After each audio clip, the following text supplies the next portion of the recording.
dahil sa tuloy-tuloy na operasyon ng mga otoridad laban sa mga wanted person. Nasa kote ang isang lalaki na may kasong 3 counts of qualified rape sa Lapu-Lapu City.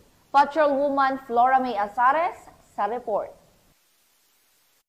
Himas retas ang lalaking may kasong 3 counts ng qualified rape matapos malambat ng kapulisan ng Lapu-Lapu City sa barangay Marigondon, Lapu-Lapu City, Cebu noong ika-29 ng Enero taong kasalukuyan.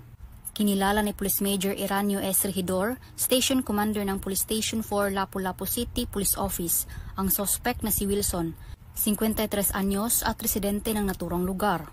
Ayon sa ulat ng pulisya, bandang alas 8 ng gabi nang maaresto ng kapulisan ang suspect sa bisa ng warrant of arrest sa kasong 3 counts ng qualified rape na inisyu ni Honorable Maria Cristina Jeronimo Juanson, Presiding Judge ng Family Court Branch 5, San Jose del Monte, Bulacan, na walang rekomendadong piyansa.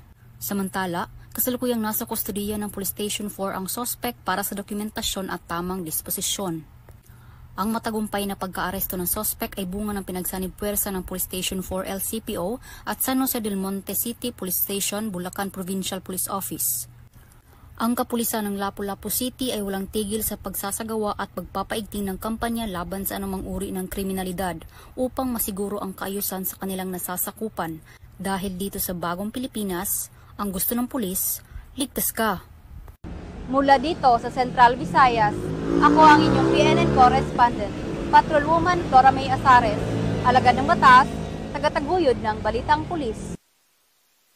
Patrolwoman Azares.